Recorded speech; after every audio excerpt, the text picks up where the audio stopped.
俺は加山文也。母親と二人暮らしの高校生だ。うちはとても貧乏で、母さんは朝から晩まで働いている。普通の家に比べたら不便なことが多いけど、貧しいながらも親子二人でなんとか頑張っている。母さんは俺を育てるために必死で働いてきたので、高校に入学後は俺も生活費のためにアルバイトをすることにした。学生でもできて、なおかつ時給のいい仕事は限られているが、その中から俺は清掃員のバイトをすることにした。清掃員の仕事は体力的にかなりきつく、最初は値を上げていたが、現場には母さんよりも年上の世代の人たちがたくさんいる。みんな精力的に仕事を頑張っていて、始めたばかりの頃は不慣れな俺を助けてくれた。さらに清掃会社の社長は学生である俺を気遣ってシフトを入れてくれたり、余った弁当を優先的に分けてくれたりした。たくさん助けてもらっているのに、一番若い俺が弱音を吐くわけにはいかず、俺は前向きにバイトを頑張っていた。今は貧乏暇なしな家だけど、実は加山家はもともと裕福な家庭だった。俺が小学生の頃は羽振りもよく、頻繁に外食したり、海外旅行に行ったり、優雅な生活を送っていたのだ。でも俺が中学生の時、父さんが親しい知人の裏切りに遭い、多額の借金を背負わされることになった。父さんは返済ストレスで早くに病死してしまった。残された母さんと俺は貧しい生活に追いやられることになった。夫を亡くした母さんの辛労は計り知れない。それでも再婚もせずに俺を育ててくれている。俺は少しでもそんな母さんの力になりたかった。しかし、清掃員の仕事は楽ではない。その日は駅のトイレ清掃に行くことになったが、いつもよりも状態が悪く、作業着は真っ黒になった。清掃道具も汚れがひどいし、ゴミ袋からは悪臭が漂っている。それでも、なるべくきれいにしようと作業していたとき、運悪く同じ学校の同級生に見つかってしまった。あれ？加山じゃん。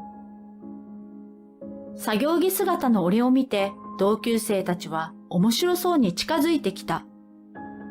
しかしすぐに、うわ、きったねー。やばすぎ。なんでよりによってそんなバイトしてんだよ。と笑われた。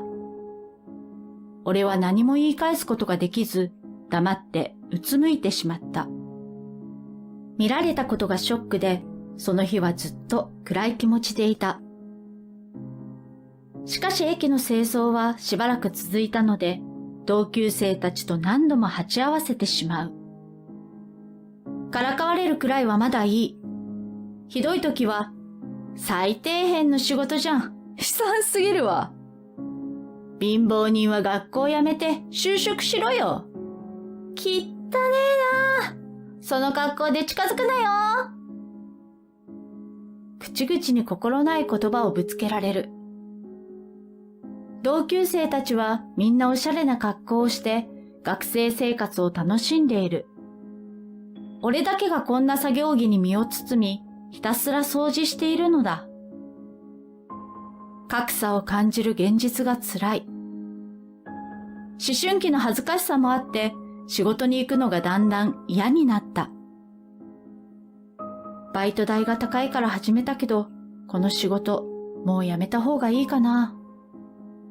そんなことも考えた。重い気を引きずりながらバイトに行く日が徐々に増えていく。しかしそんなある日、予想だにしていないことが起こった。いつものように同級生に罵られていると、女の人が俺たちの間に入ってきたのだ。ちょっとあなたたち、いい加減にしなさいよ。綺麗な格好をした大学生らしきお姉さんだった。俺をかばうように立つと、同級生たちに軽蔑の視線を向ける。あなたたちがいつも使ってる駅をきれいにしてくれてるのに、どうしてそんなことが言えるの？自分で自分のこと、レベルが低いって言ってるように聞こえるからやめなさいよ。お姉さんは持っているバッグや履いてる靴も高級で、男子高校生からすると完全な大人の女性だった。そのせいもあったのか、同級生たちは黙ってしまう。文句があるなら彼のように立派に働いてから言うのね。そう言うと同級生は気まずそうに立ち去っていった。俺はあっけに取られていたが、慌ててお礼を言う。ありがとうございました。あれ？ふみやくんだよね。久しぶり。もしかして、あすかさん？それは昔の知り合いのお姉さんだった。まだ俺の家が裕福だった頃、近所付き合いをしていた家の娘さんだ。小学校の頃はよくお互いの家を行き来しておままごとをやったりした。俺が魔法使いになって、あすかちゃんに魔法をかけてあげると言うと、あすかさんが空を飛べるようになったり、困ってる人を助けてあげたりするごっこ遊びが二人とも大好きだった。久しぶり。でも汚い格好を見せちゃって恥ずかしいよ。ふみやくんの家、急に引っ越したからどうしたのか気になってた。後になって親から聞いたけど、大変だったね。俺の家の事情を詳しく探ることもせず、さらっと流してくれるところにも優しさを感じた。さらにあすかさんは汚れている作業着を見ても、むしろ尊敬するように言う。ふみやくんは立派に働いてるんだね。すごいよ。自分の足で歩こうとしてるじゃない。いつも罵られてばかりいたので、思わず泣きそうになる。あすかさんとはそこで別れたが、ポカポカと胸が温かくなっていた。頑張れば見ていてくれる人がいる。そのことに大きく勇気づけられた。やっぱりバイト辞めずに明日からも頑張ろう。あすかさんに助けられた後は人の目が気にならなくなった。バイトに行くのが楽しくなって、清掃員の仕事はずっと続けることができた。月日が経ち、そろそろ進路を決める頃になった。家の経済状況を見る限り大学は厳しい。俺は大学進学を諦めたが、高卒となると大卒、専門卒に比べて収入は低くなる。なんとかしなければと考えた末に、働きながらファイナンシャルプランナーの資格を取ることにした。お金の勉強をすれば今後役に立つだろうし、就職先の幅も広がる。お金に困ることをなくしたい思いもあって、俺は通信教育で勉強することにした。昼間は働き、夜は資格試験の勉強をする。しかし2級までは何とか頑張れたが、やはり1級は難しい。焦りもあって何度かくじけそうになった。でも、ふみやくんは立派に働いてるんだね。すごいよ。自分の足で歩こうとしてるじゃない。そう言ってくれたあすかさんを思い出す。あの時もバイトを辞めようか悩んでいた時だった。でも、あすかさんが助けてくれたおかげで、卒業までアルバイトを続けることができた。たとえ人に何を言われようが、あの経験が今の自信につながっている。頑張ればきっと結果がついてくる。そう信じよう。就職は少し先になってしまうが、これからの長い人生を考えて、俺は1級を取ると決めた。そう決意すると、寝る間も惜しんで猛勉強をした。そんなある時、例の清掃会社から、人が少なくて困ってるんだけど、文也くん来られないかなと声をかけられた。俺は二つ返事で行くことにした。シフト調整をしてもらって可能な時に出勤する。そんなある日、高層ビルのトイレ清掃に行くことになった。外国人も多いオフィスだったので、日本のトイレは綺麗だと思われたい気持ちもあって、気合を入れて毎日ピカピカに磨いた。そんな日々を続けているうちに、俺はついに一級の資格を取得することができた。長年の努力が報われた気がして、合格通知を見たときは涙が出そうになった。喜びいっぱいで清掃会社にも報告に行く。次は就職活動だと話していると、社長が、そのことなんだけど、ちょっと話がある、という。先日、例の高層ビルに入っていた外資系保険会社の人事課長がここに来たらしい。そこで俺のことをいろいろ聞かれたという。一度会社の方に来てほしいと言ってたよ。と言われたので、後日、俺はそのビルへ向かうことにした。人事課長と軽く話をして、学歴や現在の仕事状況について聞かれた。すると、次は役員面接に来てくれと言われた。これはつまり、スカウトなのだろうか。期待で胸をときめかせながら、何回かの面接をした。すると数日後、内定が出た。通知が来た時は信じられなかった。なぜ俺を採用したのか聞くと、トイレ清掃を細部まできれいに仕上げる丁寧さ、職場内での評判の良さ、さらに資格の勉強をして一級を取ったことなどが採用の決め手になったらしい。正社員になった俺は人事課長の下に配属された。かの先輩は学歴よりも実力主義な人が多く、高卒だからと馬鹿にされることもなかった。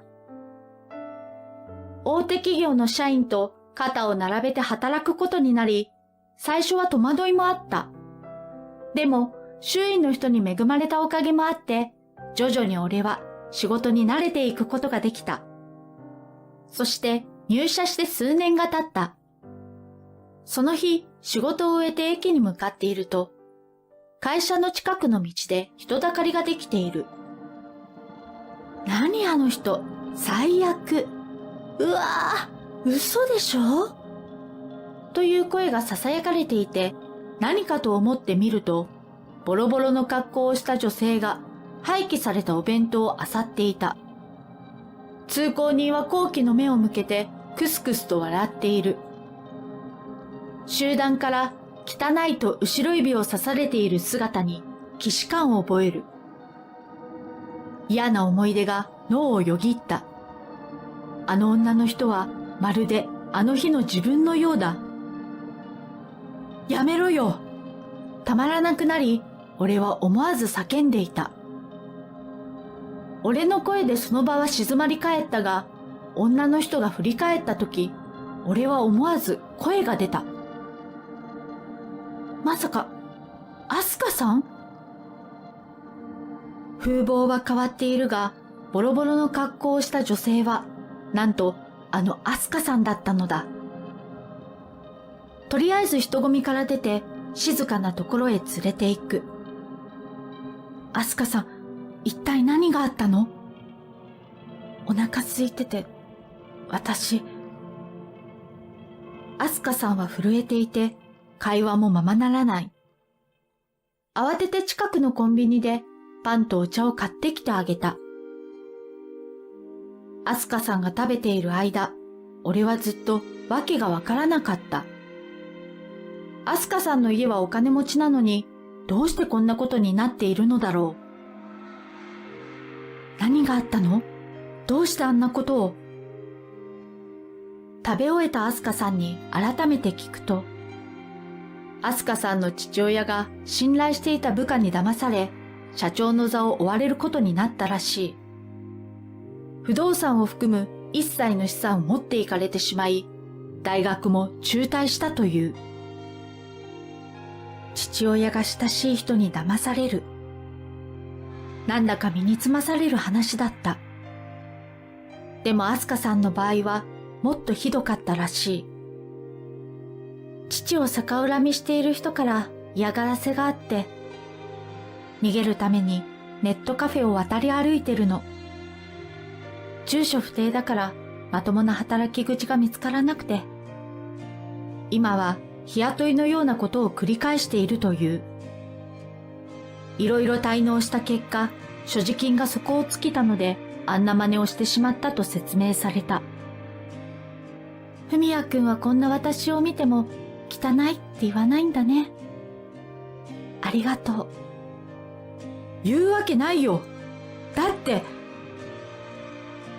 胸がズキンと痛んだ。そんなことでお礼を言うほど、アスカさんはずっと傷つけられてきたのだろう。自分ではどうにもならない不幸を笑われる辛さ。俺はそれを誰よりも知っている。俺は迷わずアスカさんに言った。アスカさん、俺が何とかするよ。え？絶対にアスカさんのことを助けるから。考えた末、しばらくアスカさんはビジネスホテルに泊まってもらうことにした。その間にアスカさんが住むアパートを契約しなければならない。全部自分でやるつもりだったが、事情を聞いた人事課長が、短期間でよければうちの社員寮を使ってもいいよ、と言ってくれた。うちの会社の人事は総務も兼ねているので、アスカさんは社員寮の空き部屋に入ることができた。一通りの家財道具を揃え、着替えや食事、当面の生活費は俺が用意することになった。費用はかかったが、今の俺にはそれくらいの収入はある。住所ができたアスカさんを今度はあの清掃会社に連れて行った。彼女をここで働かせてもらえませんかとお願いすると、清掃会社の社長は、文也くんの紹介なら信頼できると言ってアスカさんを事務員として採用してくれた。俺は資格を生かしてアスカさんの生活設計を立てた。滞納金の返済や税金や保険のことなど乗れる相談は全部乗ったし、面倒な手続きも手伝った。収入ができたアスカさんは精神的にも落ち着いたようだ。ようやく生活のめどが立って社員寮を出ることになったと報告を受けた。文也くん、本当にありがとう。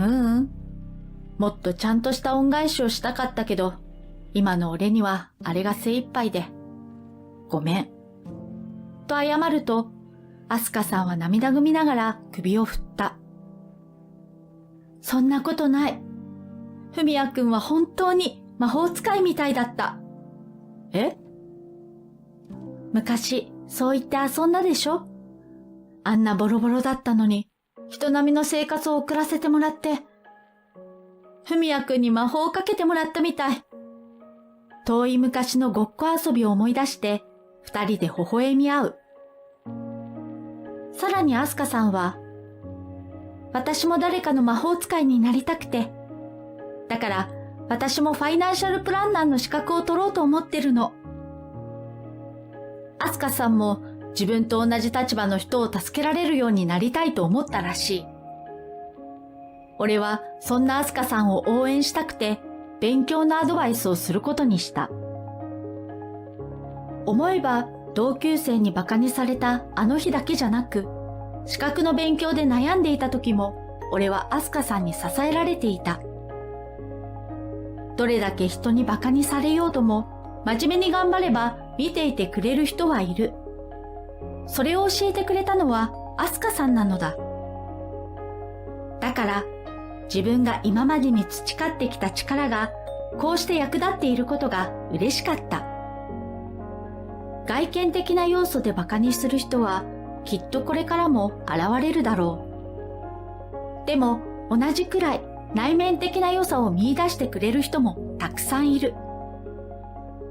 それを忘れずに、俺はこれからも前向きに頑張っていきたい。あすかさんの笑顔を見ながら、俺はそう心に誓った。